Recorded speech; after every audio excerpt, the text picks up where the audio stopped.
Brewbird. I'm here with Iain Warren. We're here at Brau Supply, which provides professional style brewing equipment for home brewers.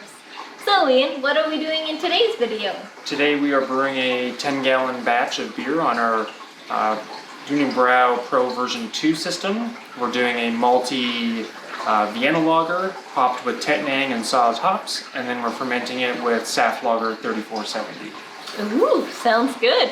Will you do the honors? Yes, let's go. Say Brewbird.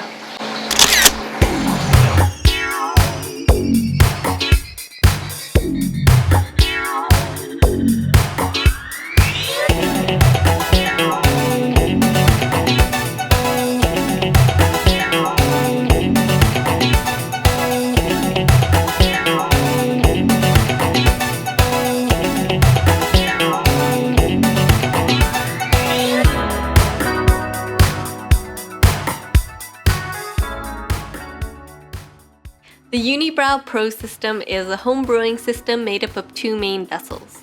The first vessel here serves as a fermenter, hot liquor tank, and a kettle. This second vessel serves as a mash tun. This is some pretty professional level home brewing equipment here, so let's take a look at how it works. There's a heating element, but it's only in this vessel here. Since the heating element is only on one of the vessels, the wort is continually recirculated between the two vessels in order to keep the temperature constant.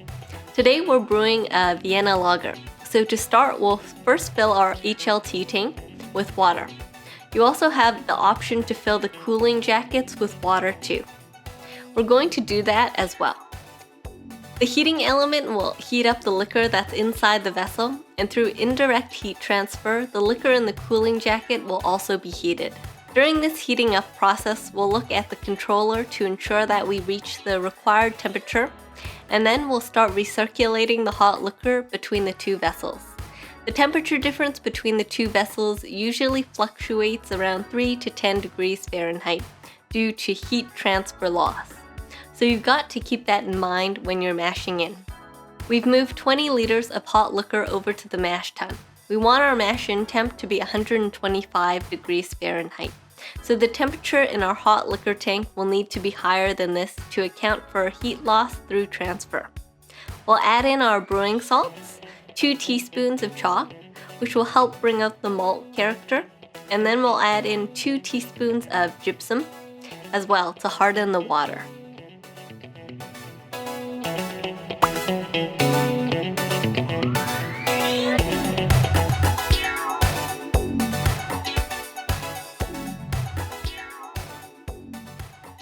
While waiting for the hot liquor to come to temperature, we'll measure out our malts. We have 18.7 pounds of Vienna malt, 2 pounds of wheat malt, 2 pounds of Munich II malt, 1 pound of Munich I malt, and 2 ounces of midnight wheat, and 1 ounce of special wheat.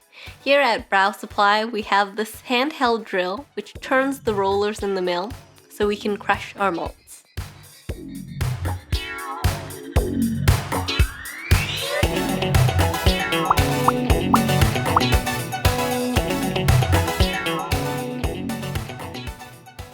When we're at temperature, we'll mash in with our grains. Iain is making sure to pour the grain in slowly, and he's stirring constantly to ensure that no big clumps of dry grain are forming. We want to make sure all the grain gets wet. After mashing in, we attach the Vorlauf arm to the top of our mash tun vessel. So the wort travels from the bottom of the mash tun to the hot liquor tank, and then back to the top of the mash tun vessel, just like so. This is one of the most interesting features of this two-vessel system. The wort is almost always recirculating between the vessels. Then we'll have a mash rest for 15 minutes at 125 degrees Fahrenheit. This is a beta-glucanase rest, which will add body to our beer. Then we'll raise the temperature to 140 degrees Fahrenheit to convert our starches into sugars. This will take 15 minutes. Then we'll raise the temperature to 149 degrees Fahrenheit for 15 minutes to target the alpha amylase enzymes. Lastly, we'll raise the temperature to 154 degrees Fahrenheit to increase the fermentability of the wort, so it can better dry out. Right now we have the Vorlauf arm attached to the mash tun vessel. Since we're finished converting the starches into sugars, it's time to separate the wort from the grain so we can do a boil. At this stage, we'll replace our Vorlauf arm with our sparge arm. Now, if you remember from before, the jackets on the hot liquor tank are also filled with hot liquor. What are we going to use that hot liquor for? Well, this hot liquor will become our sparge water now. There's around 16 liters of hot liquor stored in this cooling jacket.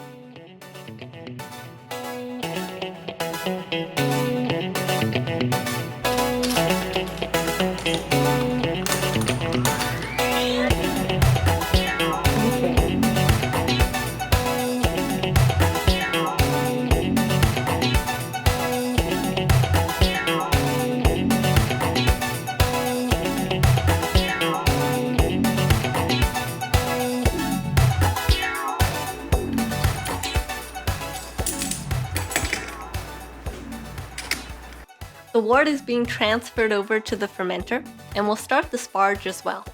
We want the amount of sparge water going in to be about the same as the amount of wort being transferred over to the fermenter. Now, the nice thing about this system is that unlike the brew in a bag method, where you soak a bag of milled grain in some hot liquor to extract the sugars from the grain, you'll realize that when you take the bag out, you lose a lot of the wort volume. Whereas with this system, you can fill the kettle to the very top for your boil. You get more wort, so more beer in the end as well. We start the boil in our kettle, and this will be a 60-minute long boil. So at the start of the boil, we'll add 1.5 ounces of Tettnanger hops. Then when there's only 5 minutes left in the boil, we'll add another 0.5 ounces of hops. Ooh, okay, goodbye. Really... Oh my goodness. So yeah, that was quite foamy. The hops will help to reduce the foam as well. Today, a steam condenser unit was being tested out. It was attached to the top of the kettle, so a spray of cold water was mixed with the rising steam, which helped the steam condense back into a liquid. This combined liquid traveled down through the hose and down into the sink and into the drain.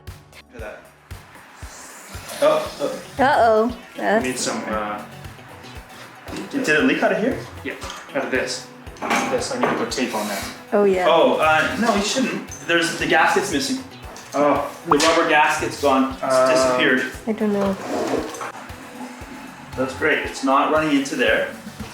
And we just wanted the tiniest bit of water to capture that condensate. The purpose of this unit is to stop steam from building up in the room.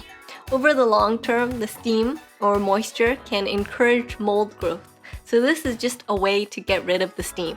The steam condenser unit didn't work too well this time though, as the fermenter was too full, so the wort boiled over and into the unit and we had to take it off.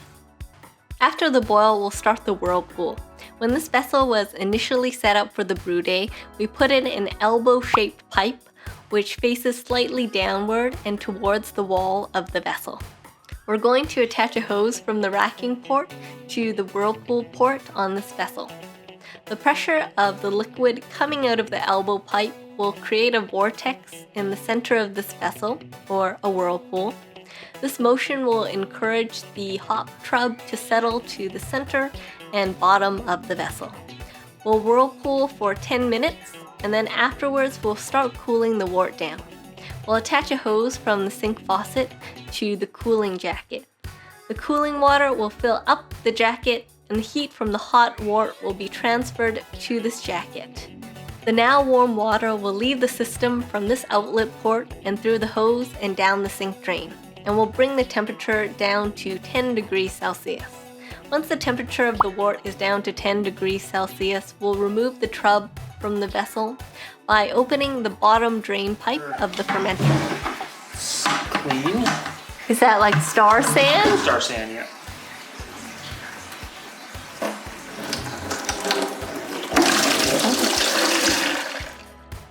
You'll have noticed by now, this vessel has a lot of ports on it, and this is to give the home brewer more options to customize their own brew systems. Now we'll recirculate the wort through the top hatch of this vessel, and we do this to oxygenate the wort. We'll pitch in our yeast and let it ferment at 10 degrees Celsius for 2 days, then at 11 degrees Celsius for 2 days, 12 degrees Celsius for 2 days, and then 13 degrees Celsius, and so forth until the fermentation is complete. There's a temperature probe in the fermenter that keeps track of the temperature, and when it gets too high, that triggers a sensor, which will bring cooling water into the jacket to bring it down to the desired fermentation temperature. This slow step up in increasing temperature is to help manage diacetyl production. Once fermentation is complete, it will be lagered for 3 weeks before canning. Well, I hope you enjoyed seeing how a Vienna Lager is made on the Brau Supply Unibrau system. In the meantime, please support the channel by giving this video a thumbs up and hit the subscribe button for more brewing and distilling videos. This is Brewbird, sending good vibes your way. I'll see you next time!